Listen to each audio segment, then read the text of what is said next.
بقرآني وإيماني وتكبيرات إخواني بقرآني وإيماني وتكبيرات إخواني. أعوذ بالله من الشيطان الرجيم.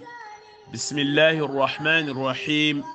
الحمد لله رب العالمين، والصلاة والسلام على من أرسل رحمة للعالمين، حبيبنا ونبينا محمد وعلى آله وصحبه ومن تبعهم بإحسان إلى يوم الدين. Chers sœurs, chers frères, chers amis, la famille, assalamu alaikum wa rahmatullahi wa barakatuh. Nous revoilà encore aujourd'hui par la grâce d'Allah afin de continuer notre immersion dans le monde du Coran. Ce monde, si on y pénètre, on va saisir les mots que Allah nous a adressés. On va comprendre ses propos, mais surtout on va arriver à vivre ses paroles comme lui, il le désire. Comme il le désire, sera un bienfait pour nous dans cette vie et dans l'autre. C'est pourquoi quand on y arrive à cet stade, on devient des Corans qui marchent sur terre. C'est-à-dire les valeurs que dégage le Coran, on y est dedans. Le prophète alayhi salatu salam, Aïcha, son épouse, nous a dit Kana khuluquhul Qur'an. Son comportement, il était même le Coran, Al-Qur'an Yamshi, un Coran qui marchait. Sa moralité, c'était le Coran. Donc l'objectif est d'arriver à ce stade-là. Mais pour ça, on l'avait dit, il faut le dhikr, le rappel constant, mais aussi il faut tadabbur permanent, c'est-à-dire la méditation assidue. Être assidu dans la méditation. Et la sourate que nous sommes en train d'étudier, la sourate Abasa, la sourate 80, a de quoi méditer. Parce qu'on a vu tout simplement que Dieu a enseigné au prophète alayhi salatu salam une chose importante. Au moment où un aveugle, peut-être une personne vulnérable, qui n'est pas très considérée dans une société, Dieu lui a dit, je préfère cette personne que ces gens-là avec qui tu es assis en train de discuter en voulant les convaincre. Moi, c'est cette personne-là qui est plus importante pour moi que ces gens-là avec leurs biens matériels, avec leur habillement, avec leur position sociale. Donc cela nous permet, nous, de réfléchir, de placer les gens au même pied d'égalité, de respecter les femmes, de respecter les enfants, de respecter les adultes, les personnes âgées, de respecter les différences. Et ça nous amène donc à nous conformer avec la moralité du Coran. C'est ça que Allah a voulu enseigner au prophète, c'est ça qu'il voulait nous enseigner. Dès qu'on termine ça, Allah nous dit, tout ceci est un rappel. Et un rappel, c'est pourquoi il a commencé, on va entamer le verset 12, où on rentre dans le cœur même de la sourate. Et à partir de là, il nous parle c'est quoi le Coran. C'est quoi le livre que tout le monde en parle de ce livre. Les croyants, les non-croyants, je ne sais pas, on parle beaucoup du Coran, mais qu'est-ce que le Coran nous dit réellement? Dans ces quelques petits versets, Allah nous rappelle c'est quoi le Coran. C'est un dhikr, c'est un rappel. C'est pourquoi, après cet incident, oui, c'est un incident, parce que le prophète alayhi salatu salam pensait bien faire, Allah lui a dit non. Donc il lui rappelle que, donc c'est un rappel, quiconque veut, donc sans rappel, quiconque veut s'en souvenir, s'en souviendra et pour en profiter. C'est juste ça qui est important. En profiter du Coran, c'est-à-dire faire ce qui est nécessaire. Et Abdullah ibn al-Maktoum, l'aveugle, lui, son objectif était clair. Son cœur était pur. Je suis venu pour me purifier. Je suis venu que pour que tu m'enseignes, pour que tu me guides. Ce que Dieu t'a donné comme rappel, je veux en profiter. Les gens qui sont à côté de toi, Dieu a dit, ils n'avaient pas ces cœurs disposés à recevoir le message, à recevoir la lumière. Ne perds pas ton temps. Mais je vais te montrer, donc, c'est quoi le Coran. Kalla innaha tadhkira. C'est pourquoi les savants de l'Oura, qu'on appelle la langue arabe, ont dit, quand il a utilisé innaha, c'est au féminin, wa hadhihi soura, en parlant 7 sourates. 7 sourates et tout le Coran a été révélé pour un rappel. Donc, il lui dit, فَمَنْ شَاءَ ذَكَرَهُ فِي صُحُفٍ مُكَرَّمَةٍ مَرْفُوعَةٍ مُطَهَّرَةٍ بِأَيْدِي سَفَرَةٍ كِرَامٍ بَرَرَةٍ. Les versets 12 jusqu'à verset 16 nous détaillent c'est quoi le Coran, c'est quoi son objectif. Donc le thème que nous sommes en train d'exposer depuis le début se trouve au cœur de cette sourate. Chères sœurs, chers frères, chers amis, la famille, Allah, il dit, ce Coran est un rappel. Mais il faut qu'on sache la fiabilité donc de ses propos. Et il nous dit, fi suhufim mukarrama. Et il est consigné. Nous, quand on parle dans la vie de tous les jours, caisse de dépôt et de consignation, on dit c'est un lieu sûr. On dit c'est un lieu sûr. Les banques, on dit c'est des lieux sûrs. Mais attends, le Coran, là où il est, ce Coran est inscrit dans des feuillets vénérés. C'est Dieu qui le dit. Donc, ne t'inquiète pas, rien ne viendra altérer les propos d'Allah. Et aujourd'hui, on est rentré dans un monde où il y a des gens qui vont dire oui, on prend que le Coran, on ne prend pas les paroles du prophète ou bien autre chose.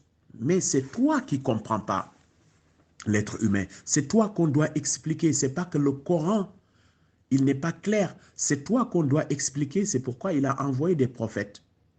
Tu as besoin qu'on te détaille les choses. Et Dieu a donné les grandes lignes et il a envoyé des prophètes qu'il a enseignés pour te donner les détails. Et tout ce qui vient du prophète vient de Dieu. Parce qu'il lui a dicté autrement pour te faciliter toi. Et ça, c'est important.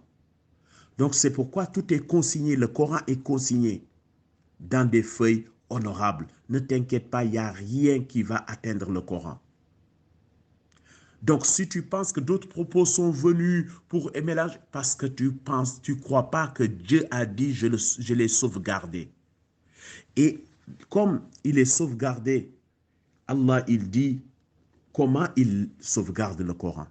Non seulement il est élevé et purifié, et il nous le dit, marfou'atin mutahhara, très haut placé et purifié, sans être touché par les démons. Même les djinns qui ont accès à des endroits aux cieux ne peuvent pas accéder à cet endroit pour venir manipuler les propos d'Allah. Parce que tout simplement, marfou'atin mutahhara, les savants de tafsir ont dit ya'ni fi lawhil mahfouz wa huwa al-marfou' al-mutahhara al-mutahhar 'inda Allah. Ils disent que c'est tellement élevé et pur et il est auprès d'Allah. C'est Allah qui le garde, ce Coran. Donc, il est sur un tableau gardé, sur une tablette gardée, comme vous pouvez dire.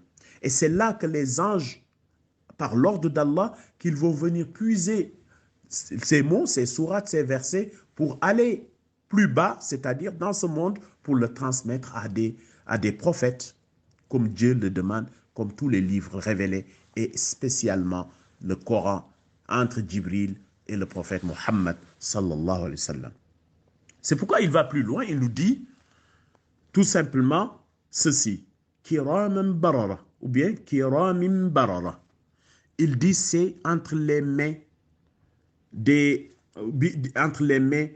des ambassadeurs. C'est qui les ambassadeurs? C'est des scribes, c'est qui écrivaient, c'est les anges. Ils sont entre les mains des anges qui écrivent, qui le transmettent, qui transcrivent à partir de la tableau gardée que je viens de Lawh al-Mahfouz. Donc, ils ont tout copié, ils ont tout sauvegardé, ils le transmettent comme ça a été écrit. Donc, rien, tout ce qui est dans le Coran est les paroles d'Allah et ça a passé dans des endroits sûrs, purs et propres. C'est pourquoi il nous dit, ces anges, ces créatures d'Allah, sont ceux qui sont les garants de la transmission par l'ordre d'Allah. Allah nous dit dans le verset 16, après qu'on a vu le verset 12, 13, 14, 15, 16.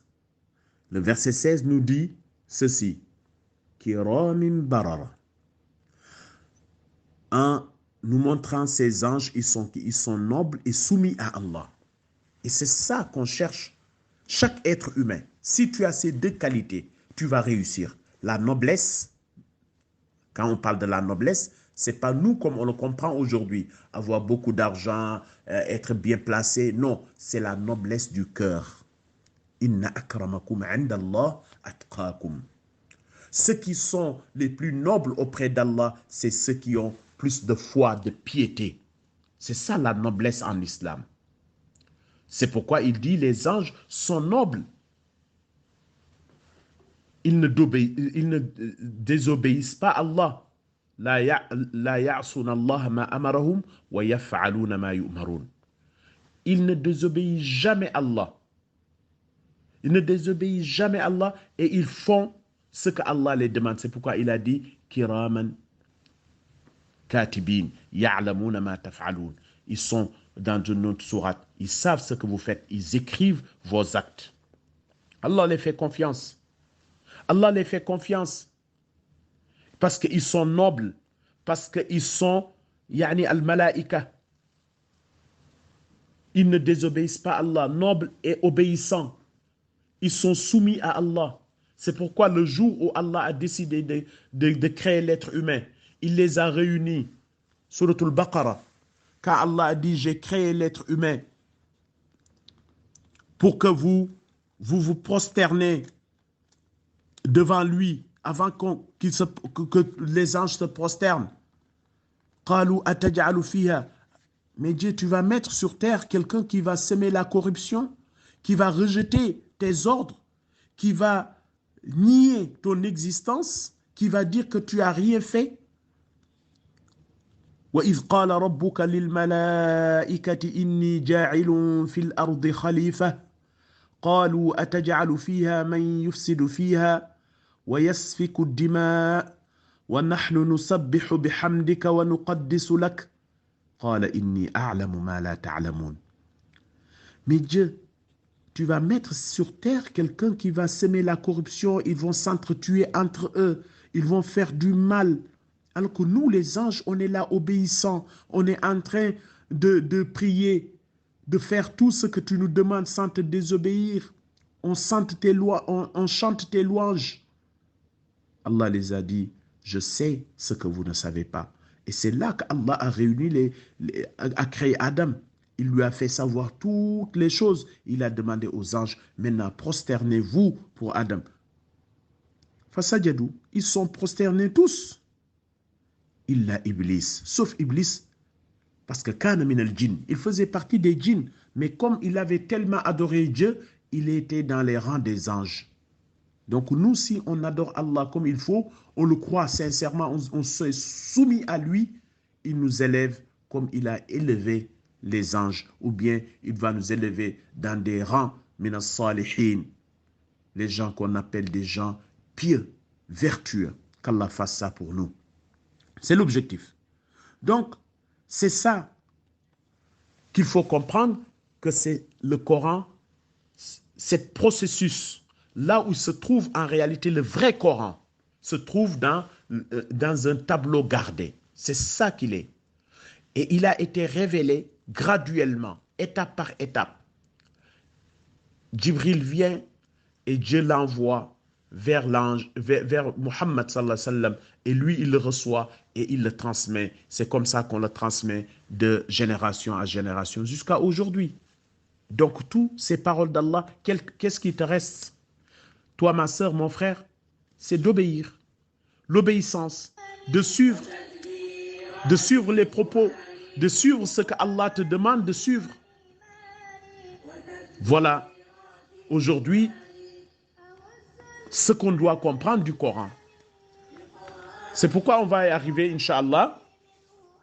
Avant de terminer cette sourate, il y a des versets qui nous rappellent donc qui est l'être humain, sa relation avec Dieu.